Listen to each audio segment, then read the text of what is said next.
Bonjour à tous. L'ordination de 90 prêtres en France, la remise du pallium par Léon XIV aux nouveaux archevêques et la clôture du jubilé du sanctuaire de Paray-le-Monial. C'est aujourd'hui dans SIC la sélection de l'info catholique. Stanislas, Édouard, Irénée, Juan Antonio, Jean-Baptiste, Quentin, Ludovic, Gonzague. Voilà quelques-uns des nouveaux prêtres ordonnés ce week-end à Luçon, Toulouse ou bien encore Paris, autour de la solennité des Saint-Pierre et Paul célébrée le 29 juin. Ce sont au total 90 prêtres qui seront ordonnés cette année dans 37 diocèses français.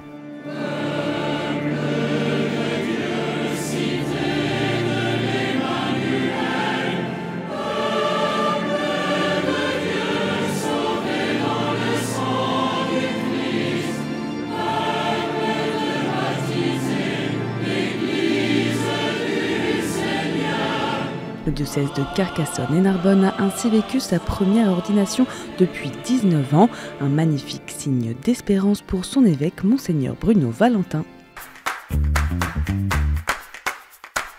À Rome, la solennité des Saint-Pierre et Paul ce dimanche a été marquée par la remise du pallium aux 54 archevêques métropolitains nommés au cours de l'année, en présence de plus de 5500 fidèles rassemblés dans la basilique Saint-Pierre.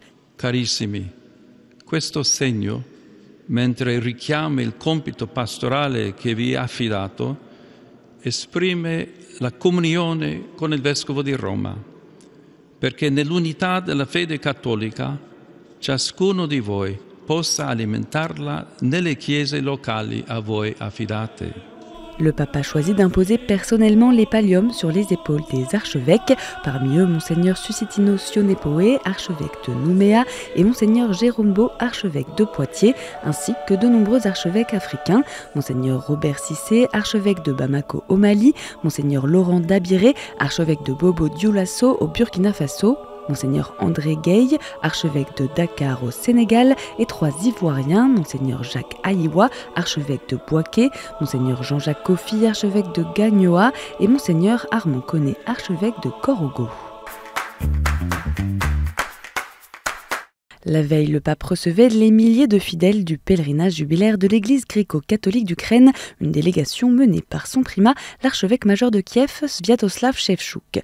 Léon XIV a condamné une guerre insensée et a assuré sa proximité avec l'Ukraine meurtrie, aux enfants, aux jeunes, aux personnes âgées et en particulier aux familles qui pleurent leurs proches. Le Saint-Père a adressé sa bénédiction aux mères des soldats tombés au front et a assuré confier dans ses prières les intentions, les peines et les tragédies quotidienne et surtout les désirs de paix et de sérénité du peuple ukrainien. L'administrateur apostolique de l'éparchie de Slin Vladimir le Grand à Paris, l'évêque Lib Lonchina, était également présent pour la célébration jubilaire. Jeudi dernier, Léon XIV s'était rendu à une réunion du Conseil ordinaire du secrétariat général du Synode dont il est le président. Une façon pour le Saint-Père de manifester son intérêt pour leur travail et de réaffirmer l'importance de la synodalité dans la vie de l'Église. Il a mis en avant l'héritage de François, son prédécesseur, qui a donné un nouvel élan au Synode des évêques. Vous êtes l'instance chargée de recueillir ses fruits et de mener une réflexion prospective, a rappelé Léon XIV aux membres du Conseil avant de les encourager dans ce travail. La France est le deuxième donateur du denier de Saint-Pierre avec un don s'élevant à 8 millions d'euros pour l'année 2024 contre 1 million d'euros en 2023. Elle se place derrière les États-Unis en première position avec un don de 14 millions d'euros selon le rapport annuel du Vatican publié vendredi dernier. Au total, 54,3 millions d'euros ont été récoltés l'année dernière grâce au denier de Saint-Pierre afin de soutenir l'activité du pape et du Saint-Siège. Une somme qui a augmenté de 12% par rapport à 2023, grâce à ces dons supplémentaires ainsi qu'à une diminution des dépenses en 2024. Le déficit du Vatican s'est ainsi réduit de 40 millions d'euros. Le sanctuaire de Paray-le-Monial a clôturé ce week-end 1 an et demi de jubilé au Sacré-Cœur qui avait débuté en décembre 2023. Pendant 3 jours, les fidèles ont fêté les 350 ans des apparitions du Christ à Sainte-Marguerite-Marie à la Coque. Vendredi, point culminant du jubilé, les quelques milliers de pèlerins ont participé à la procession qui s'est achevée par la consécration au Sacré-Cœur à l'occasion de la solennité. Les cérémonies ont été présidées par le cardinal François Boustillot, envoyé par le pape, accompagné du président de la Conférence des évêques de France, Monseigneur Éric de Moulin-Beaufort, et de l'évêque d'Autun, Monseigneur Benoît Rivière.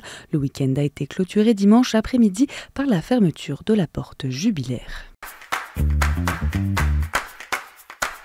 Et en bref, direction le Finistère, plus précisément à Camaret-sur-Mer, où s'est déroulée ce dimanche la 11e édition du Pardon des motards Penarbed. Comme chaque année, des milliers de motards ont répondu présents pour ce rendez-vous.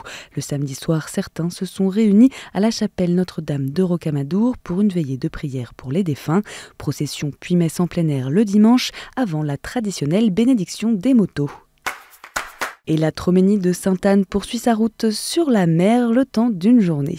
Après 80 jours de marche à travers le diocèse de Vannes dans le cadre du 400e anniversaire des apparitions à Yvon Nicolazic, la statue de Sainte-Anne a embarqué ce lundi à bord d'un vieux gréement accompagné de Monseigneur Raymond Santaine, évêque de Vannes, et entouré de plusieurs bateaux. Une procession exceptionnelle qui a relié les ports de Pénerf et du Crouesty. Le pape a accepté ce lundi la démission de l'évêque de Gand en Belgique, Monseigneur Lod van Eck, pour raison de santé et avec effet immédiat. Âgé de 75 ans, il était à la tête du diocèse de Gand depuis 2020. Le père Joris de Jong, vicaire général, a été nommé administrateur diocésain pour assurer la gouvernance temporaire.